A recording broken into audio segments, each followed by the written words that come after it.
Quand elle est partie, cette flamme, elle s'est éteinte. C'est comme quand t'es sous cacheton et qu'à un moment donné, on arrête de te donner ta morphine et tu te ressens. Pendant 8 ans, une femme a souri alors qu'elle se noyait. Et personne, ni le public, ni les médias, ni même certains de ses proches, n'a réellement vu venir la chute. Cette femme, c'est Amel Bent. Aux yeux de la France, tout semblait pourtant limpide, presque exemplaire. Une carrière solide, une voix respectée, une présence rassurante à la télévision, une image de femme posée, mature, stable. Amel Bent incarnait une réussite sans éclat inutile, une force tranquille. Une artiste qui semblait avoir trouvé l'équilibre que tant d'autres cherchent sans jamais l'atteindre. Mais derrière ce tableau harmonieux, une autre réalité se construisait dans le silence. Car ce que le public ignorait, et que personne ne racontait, c'est qu'à chaque apparition souriante, à chaque interview maîtrisée, à chaque performance applaudie, Amel Bent portait en elle un poids invisible, un poids fait de renoncements, de peurs, de nuits blanches, de décisions repoussées, un poids qu'elle a traîné pendant 8 longues années sans jamais se plaindre publiquement. La question n'est donc pas pourquoi ce divorce a eu lieu. La vraie question est bien plus troublante. Comment a-t-elle tenu aussi longtemps sans s'effondrer aux yeux de tous? Dans l'imaginaire collectif, Amel Bent n'a jamais été une femme fragile. Elle venait d'un parcours exigeant, s'était construite dans l'effort, la discipline, la persévérance. Elle avait appris très tôt à encaisser, à avancer, à ne pas montrer ses failles. Et c'est précisément cette force-là qui, avec le temps, est devenue une prison. Pendant que les magazines parlaient de stabilité, elle parlait intérieurement de survie. Pendant que le public applaudissait, elle comptait ses forces restantes. Pendant que les caméras filmaient son sourire, elle refermait des portes à l'intérieur d'elle-même. Ce contraste entre ce que l'on montrait et ce que l'on vivait est au cœur de cette histoire. Une histoire qui ne commence pas par une rupture brutale, ni par un scandale. Elle commence par une illusion collective, celle d'un bonheur supposé, jamais interrogé, jamais remis en cause. Amel Bent n'a pas menti, elle a simplement choisi de se taire. Un silence volontaire, un silence protecteur, un silence qui, année après année, s'est transformé en carcan. Car dans le monde des célébrités, et plus encore pour une femme, montrer que tout va bien est souvent une obligation tacite. On attend de vous que vous soyez forte, digne, inspirante. On vous pardonne rarement la fatigue, encore moins l'effondrement. Alors Amel a tenu son rôle. Elle a continué à avancer, même lorsque ses fondations commençaient à se fissurer. Ce que vous allez découvrir dans cette série n'est pas un règlement de compte. Ce n'est pas non plus une tentative de scandale facile. C'est la reconstitution patiente d'un glissement lent, d'une usure invisible, d'un combat intérieur mené loin des projecteurs. Car parfois, les drames les plus profonds ne font aucun bruit. Ils ne laissent aucune trace immédiate. Ils se contentent d'éroder, jour après jour, ce qui semblait pourtant indestructible. Et lorsque la vérité éclate enfin, ce n'est pas une explosion soudaine. C'est le résultat d'années de retenue. D'années à porter plus que ce qu'un être humain devrait jamais porter seul. Mais pour comprendre comment Amel Bent en est arrivée là, il faut revenir en arrière. À une époque où elle croyait encore que l'amour pouvait réparer les blessures. À une époque où le mariage lui apparaissait comme un refuge, une promesse, peut-être même un salut. En 2015, Amel Bent croit toucher enfin à quelque chose de rare, la paix.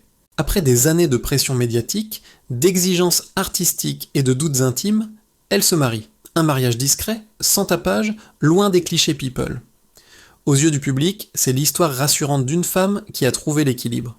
Aux yeux d'Amel, c'est davantage qu'un engagement. C'est une promesse de réparation. Elle le dira plus tard, à mots couverts. J'avais besoin de quelqu'un qui me voit pour ce que je suis, pas pour ce que je représente. Cette phrase, en apparence simple, dit tout. À ce moment-là, Amel ne cherche pas l'éclat. Elle cherche un refuge, un endroit où déposer l'armure, un espace où elle pourrait enfin ne plus être forte. Il faut comprendre l'état d'esprit de la chanteuse à cette période. Derrière les succès, elle sort de longues années d'exposition permanente. Être une femme célèbre, respectée, admirée, c'est aussi vivre sous une loupe constante. Chaque mot est interprété, chaque silence commenté. Et Amel, de nature pudique, aspire à une vie plus ancrée, plus simple, plus vraie. Le mariage arrive alors comme une évidence, comme une respiration, comme l'idée rassurante qu'après tant d'efforts, la vie allait enfin ralentir. Les médias parlent d'un couple solide, complice. Les photos montrent des regards calmes, une discrétion assumée, rien d'ostentatoire. Et cette sobriété renforce l'image d'un choix mûr, réfléchi.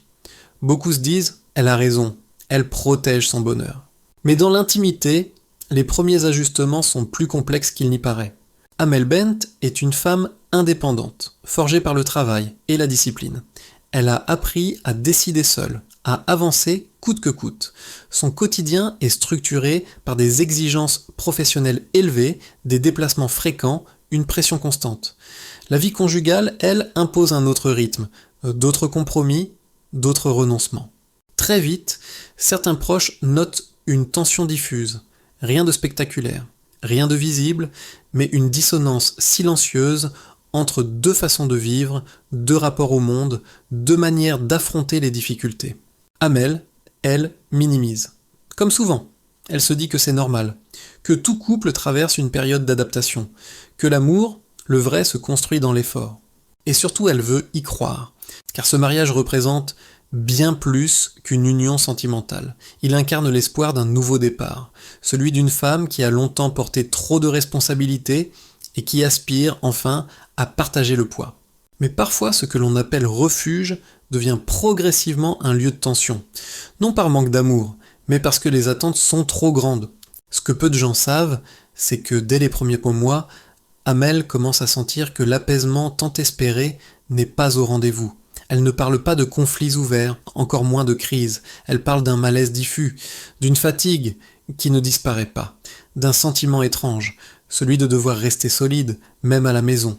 Elle pensait déposer l'armure. Elle l'a simplement changé de forme. À ce stade, rien n'est dramatique, rien n'est irréversible, mais les fondations sur lesquelles repose cette nouvelle vie sont déjà fragiles, et surtout, personne n'en a conscience. Car quelques mois plus tard, un événement va bouleverser cet équilibre précaire. Un événement extérieur, brutal, impossible à contrôler. Un choc qui va faire irruption dans leur foyer et transformer cette promesse d'amour en un combat quotidien. L'année 2016 ne commence pas comme un simple tournant, elle s'abat comme un coup près. Un mot surgit soudain dans la vie d'Amel Bent, un mot froid, administratif, implacable, procédure judiciaire. Rien ne prépare vraiment à cela, encore moins lorsqu'on est enceinte, encore moins lorsqu'on a construit sa vie sur la stabilité, le contrôle et la retenue. Du jour au lendemain, ce qui relevait jusque-là de l'intime devient public, les convocations, les audiences, les articles, les commentaires en ligne. Une machine lourde se met en marche, indifférente aux états d'âme, aveugle aux fragilités humaines. Et Amel se retrouve au cœur de cette tempête sans l'avoir choisi. Officiellement, elle soutient son mari, elle le dit.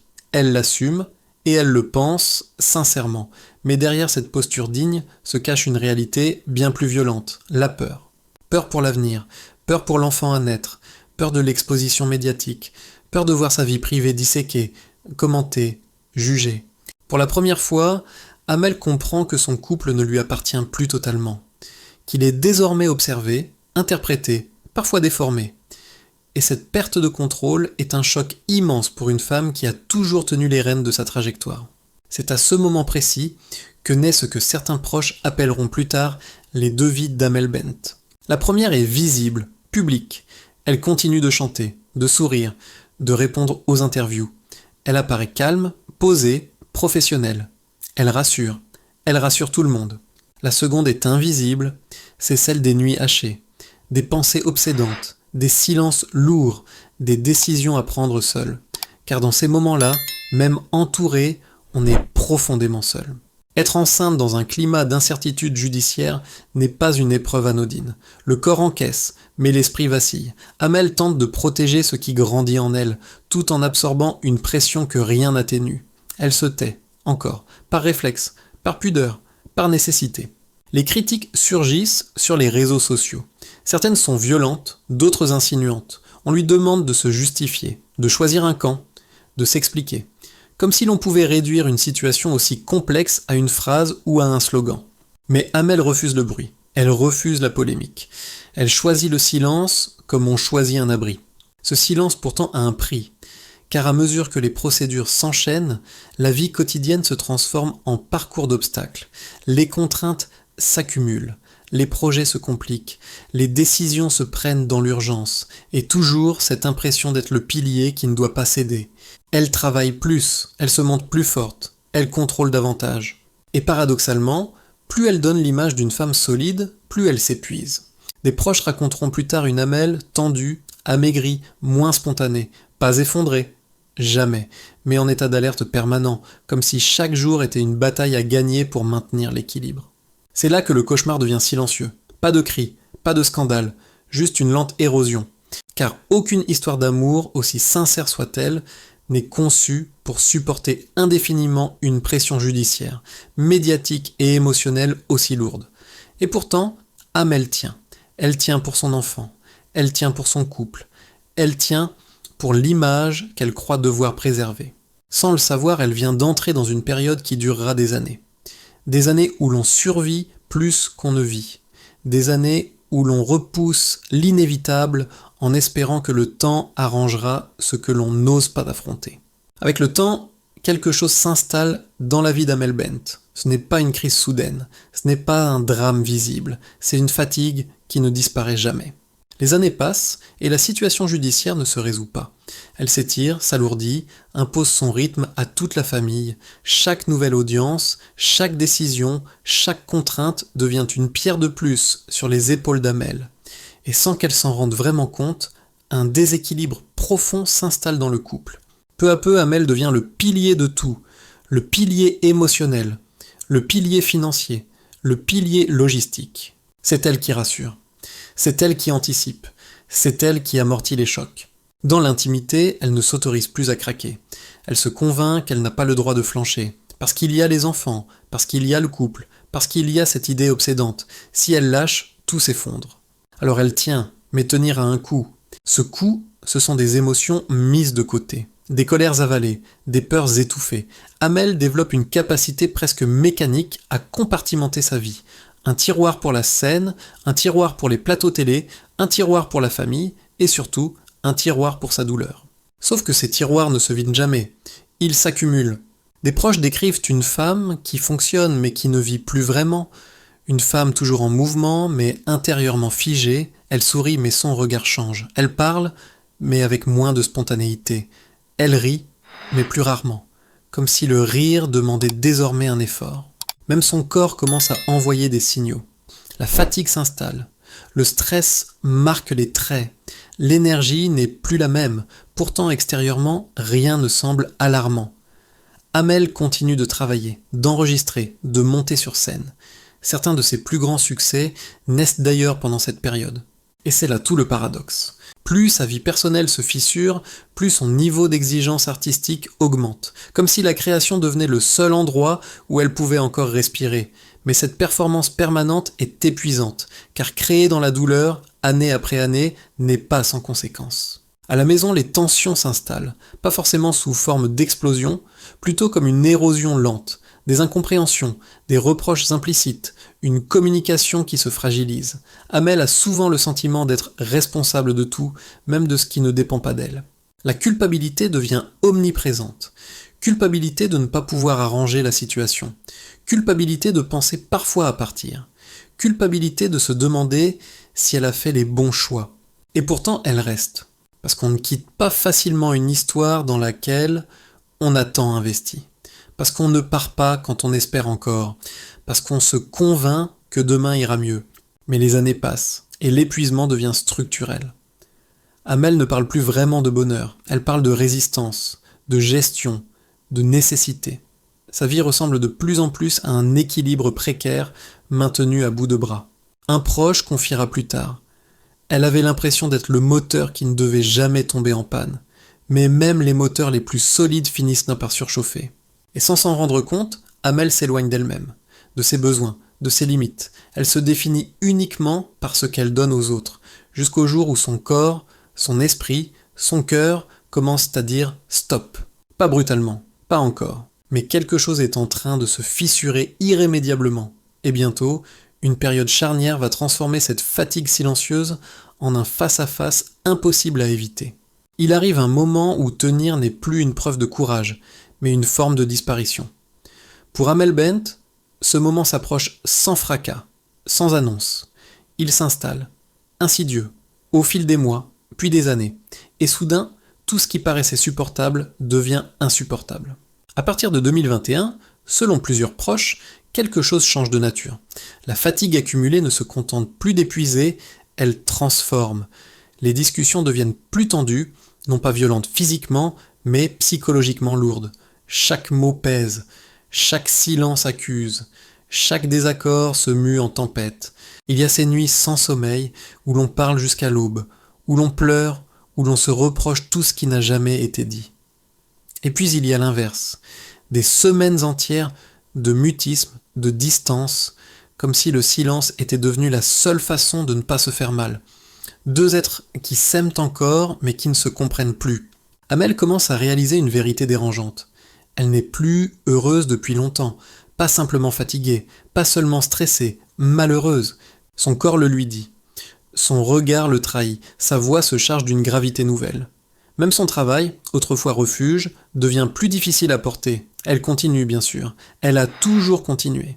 Mais quelque chose s'est brisé à l'intérieur. Une forme d'élan vital. Ce qui maintient encore le couple debout, ce sont les enfants.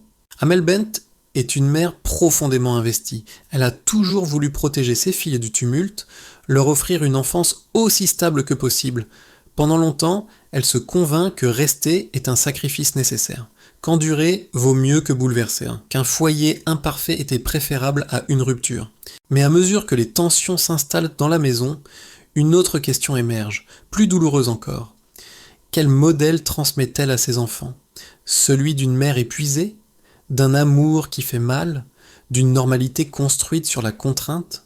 Selon un proche, Amel se confiait parfois ainsi. Si je reste, elles grandiront dans le stress. Si je pars, elles grandiront dans l'incertitude. Un dilemme terrible, presque insoluble.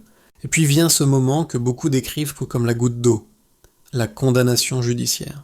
Ce jour-là, quelque chose cède, pas dans la colère, pas dans la révolte, mais dans une forme de résignation lucide. Amel comprend qu'elle ne peut plus porter un poids qui ne lui appartient pas, que l'amour, aussi sincère soit-il, ne suffit plus à compenser les conséquences d'erreurs qui ont redéfini toute leur vie. Un membre de son entourage raconte une scène saisissante. Après l'audience, Amel s'assoit seule. 10 minutes de silence. Personne n'ose parler. Tout le monde sent que quelque chose vient de se briser définitivement. Ce n'est pas une décision impulsive. Ce n'est pas un coup de tête. C'est l'aboutissement d'un long processus. Pour la première fois, Amel accepte de regarder la réalité en face. Elle parle à ses proches, elle consulte, elle met des mots sur ses peurs. Elle réalise que rester, ce n'est plus protéger sa famille, mais s'abandonner elle-même. Et une pensée s'impose, claire, implacable. Si je ne me sauve pas, personne ne le fera à ma place. Choisir la séparation n'est pas choisir la facilité, c'est choisir la survie. Une décision mûrie, silencieuse, lourde de sens. Une décision prise par une femme qui a trop longtemps tout porté seule. Mais lorsque cette vérité s'apprête à éclater au grand jour, Amel Bent ignore encore une chose essentielle, la réaction du public et l'onde de choc que cette révélation va provoquer dans toute la France. Lorsque la nouvelle du divorce devient publique, la France tombe des nues. Pendant des années, Amel Bent avait donné l'image d'une femme solide, droite, presque inébranlable. Et soudain, ce pilier vacille aux yeux de tous. Les plateaux de télévision s'animent, les réseaux sociaux s'enflamment, les forums débordent de réactions. Une question revient sans cesse. Comment a-t-on pu ne rien voir ? C'est là que l'écart entre l'image publique et la réalité intime apparaît dans toute sa violence. Beaucoup découvrent, avec retard, l'ampleur du cauchemar silencieux qu'Amel a traversé. Ce divorce n'est pas une crise conjugale de plus, il est la conclusion logique de 8 années d'usure psychologique, émotionnelle et humaine. Et pour la première fois, le silence se fissure. Les réactions sont contrastées. Une immense vague de soutien, d'abord. Des femmes, surtout, qui se reconnaissent dans son histoire, qui saluent son courage, qui voient en elle une mère ayant tout sacrifié pour préserver l'équilibre de ses enfants. Les messages affluent, tu mérites enfin la paix, tu as tenu bien plus longtemps que beaucoup. Mais comme toujours, il y a aussi les critiques. Pourquoi être resté si longtemps ? Pourquoi n'avoir rien dit ? Pourquoi maintenant ? Ces reproches, souvent formulés par ceux qui n'ont jamais vécu ce type d'enfermement, blessent profondément, car partir n'est jamais simple quand on porte à la fois l'amour, la culpabilité, les souvenirs et l'espoir obstiné que tout peut encore s'arranger. Ceux qui jugent oublient une chose essentielle. Le silence est parfois une stratégie de survie. Une fois la séparation actée, un autre combat commence, celui de l'après. Car même lorsqu'un divorce est une libération, il laisse un vide immense. Les proches racontent une Amel déboussolée, oscillant entre soulagement et culpabilité. Elle doute, elle se demande si elle a échoué, si elle sera à la hauteur pour ses enfants, si elle saura exister autrement que dans le rôle de celle qui porte tout. Mais dans cette fragilité naît aussi quelque chose de nouveau. Pour la première fois depuis longtemps, Amel commence à penser à elle, vraiment. Elle consulte, elle écrit, elle médite, elle redécouvre des gestes simples, des moments ordinaires, une respiration oubliée. Une amie confiera. C'était comme si elle réapprenait à vivre sans tension permanente. Avec ses enfants, elle instaure un climat plus apaisé. Elle explique, elle rassure. Elle veille à ce qu'elles comprennent que ce divorce n'est pas une rupture d'amour parental, mais un choix de protection. Une décision pour offrir un avenir plus serein. Artistiquement aussi, quelque chose se transforme. Libérée d'un poids immense, Amel retrouve une inspiration plus brute, plus sincère. Elle ne cherche plus à contrôler chaque émotion. Elle chante autrement, elle écrit avec ses cicatrices, et le public le ressent. Cette fragilité nouvelle touche plus profondément que n'importe quelle perfection. Peu à peu, une vérité s'impose. Amel Bent n'a rien détruit, elle s'est sauvée. Son histoire dépasse largement le cadre d'un divorce de célébrité. Elle parle de toutes ces femmes qui tiennent trop longtemps, de celles qui se taisent pour protéger, de celles qui confondent loyauté et effacement. Elle nous rappelle une chose essentielle. On peut aimer profondément et pourtant devoir partir pour survivre. Alors, au fond, ce divorce est-il un échec ? Ou est-il l'acte de courage ultime d'une femme qui a refusé de s'éteindre ? Et vous, qu'auriez-vous fait à sa place ? Seriez-vous resté par loyauté ou parti pour vous sauver ? Dites-le moi en commentaire, votre point de vue m'intéresse sincèrement. Si cette histoire vous a touché, si vous aimez ces récits humains racontés sans sensationnalisme, pensez à liker cette vidéo, à la partager et surtout à vous abonner à la chaîne. Chaque abonnement nous permet de continuer à produire des enquêtes longues, nuancées et respectueuses sur les coulisses du monde des célébrités. Activez la cloche pour ne manquer aucun prochain dossier. Merci d'avoir été là jusqu'au bout. Et souvenez-vous, derrière chaque sourire parfait, il existe parfois une vérité que personne n'a voulu voir.